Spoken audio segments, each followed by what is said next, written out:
So Barbie, am I right? Yeah, I'm going to admit it. I'm a former Barbie fan. When you watch over 4 of these things with your chunky TV, it changes a man. And so the movie looks rad and it has me pumped up.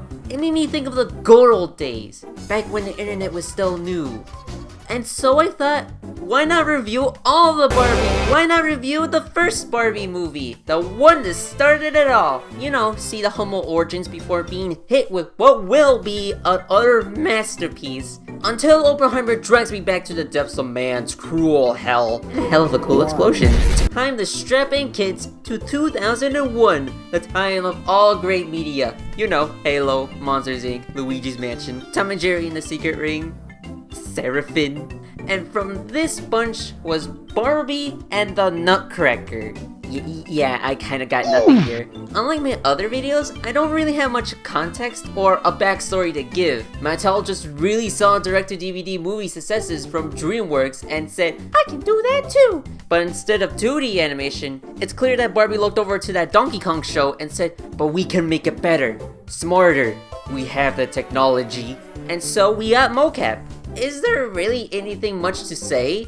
I mean, the movie was choreographed by Peter Martins, who seemed like a pretty big deal, and the mocap came from the London Symphony Orchestra, but there's nothing as crazy as selling your house for an animated movie or assassination or anything like that. It's just a movie that came out, did really well, and so they made a multimedia empire based on that.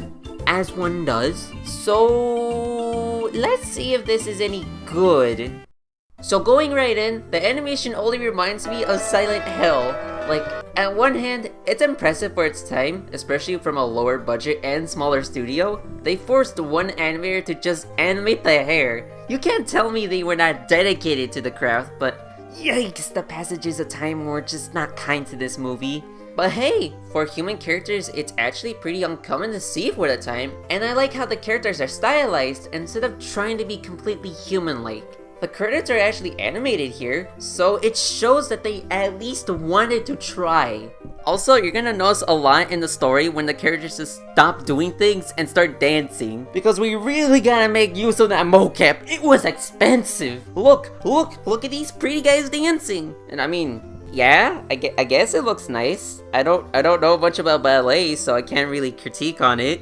But I'll assume that it's pretty good. I don't know, I haven't even read the original Nutcracker story, so... Alright, so story starts, Barbie's little sister is going, oh, boo-hoo, I can't dance, And Barbie's like, oh, don't worry, homie, I got you. I'm gonna tell this definitely cool tale right here. And so, Barbie's self-insert, or Clara, I'm just gonna call her Barbie for simple sake, is sitting up a big old Christmas tree with her grandpappy, little brother, and aunt, who ultimately don't really matter much to the story, which feels like missed potential. I would have loved to see these characters interact with the more fantastical sides of things. The latter who gives a Nutcracker to Barbie, who becomes way too attached to that thing in seconds. Like, you know that's a toy, right, Barbie? Everyone hits the hay, some magic anthrax starts magicifying the place, and these little rats start coming in and trashing the place. I mean, they're just rioting, they're just flipping pools, man. The Nutcracker comes alive and detects certified Christmas haters and goes in for the kill.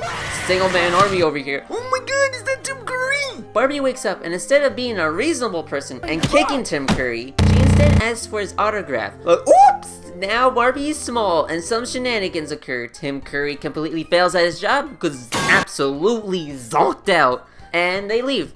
Al comes in, says, go! Gives cool locket, and now they're on an epic quest! And now we arrive at ice. It's damn cold. We help one fairy, and through fairy camaraderie, the fairies do a little jig, and now we're free to the open world. We get back to Tim Curry and his bat henchman, who, if I'm gonna be completely honest, is actually the best character in the movie. The way he's more animated compared to everyone else genuinely gets some funny moments with him. And Tim Curry is Tim Curry, so you know he's also gonna be fun. This is the part of the story when you realize that the main characters are pretty passive for a good chunk of it, where instead of acting, they're always reacting to what others do. oh boy, we walk into town, we're reacting to a bunch of children who choose to rebel, and again, when rats see them, and now we are reacting by running away to meet our new characters, who I can exempt from the story and nothing would really change. You serve zero purpose. But it also does lead to a funny moment where everyone in the kingdom is just talking trash and hates the prince for a supposed betrayal, all the while the Nutcracker, who, spoilers, who is actually the prince, just has to take it all. But then they use that humiliation as a crutch for his characterization on why he wants to find the Sugar Plum Fairy,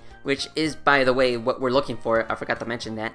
And, I don't know, I think it's kinda cool. Also, another point, I don't know what's the consensus of this character, but I actually kinda do like Captain Candy. Yeah, kinda silly, but this is Nutcracker Land. I'm pretty sure you can name your kid Goku if you want to. I don't know, I just find the fact that this character is more of a positive guy, alongside the fact that they just casually have this darker skinned character in different clothing, with hardly any mention of that. It's nice, I don't know.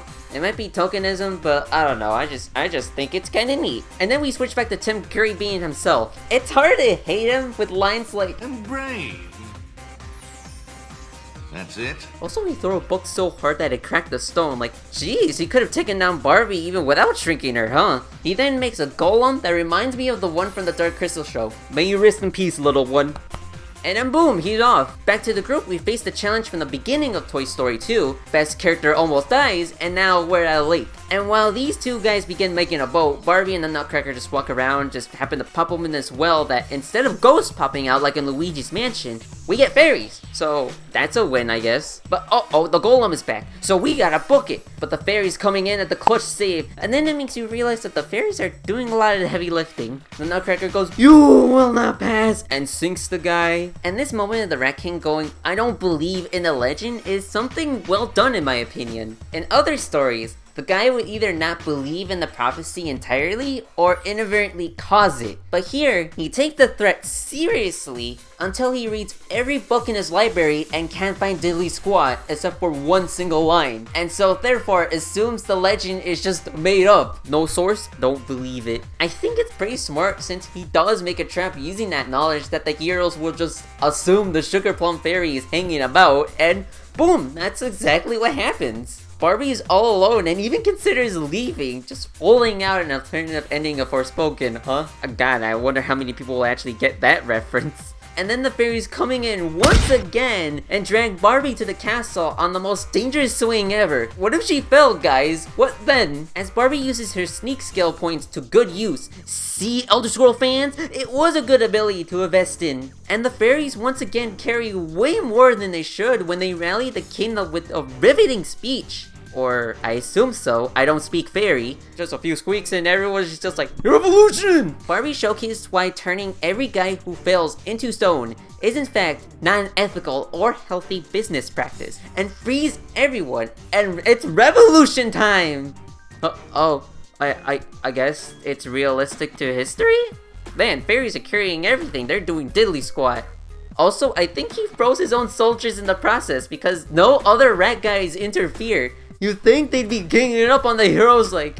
Then there's a cool sword fight, Timmy gets big, put hop analogy here, Nutcracker has his nuts cracked, and is about to win. But then the movie decides to be the inspiration for Shrek 2, because the villain is defeated by their own magic blast being reflected back at them. Look it up, this came out 3 years before Shrek 2 came out, so yeah. The Nutcracker almost dies, but it's okay, because Barbie was the real Sugar Plum Fairy the entire time. That goes against everything we've just done! Anyways, the day is saved, and the prince is no longer wood. And I know some weirdos are gonna be disappointed and say, oh, he got mid. And then we get that dance pattern I mentioned, which is different from any other dance scene out there because this is classical music. Nobody has ever danced to classical music. Take that, Tad the Lost Explorer. But wait, there's more. The Mouse King comes in and says, no, and opens the locket and sends Barbie back to her world. Like, damn, this movie might have its problems, but Tim Curry carried this movie, man. On one hand, I do kind of like this ending because I feel like it's a good way to do the bittersweet ending of the original Nutcracker story, just without the death. So Barbie wakes up, it's sad, but looky, here's the prince. They dance, the kid doesn't get to open his presents because of said dancing, leaving with both a win and a tragedy. So yeah, the Barbie movie is I don't know, it's okay. I can see why children like it to some extent, but I don't think it's a masterpiece. But I don't think it ever was supposed to be that. It was simply product to get children to buy Barbie. And for what it was, yeah, it did its job. It's not completely awful. I watched the Flash movie last time, so like, I know bad movies, and I've seen worse animated movies, so yeah. Plus, I really doubt that people consider this to be the pinnacle of Barbie, because if so, that's actually kind of sad. Oh, there's so many Barbie movies. Which one's the best one? The first. Also, they be wrong, because life in the dream house peaks, baby! So yeah, give it a watch. And now I have to run off to do a Pikmin video.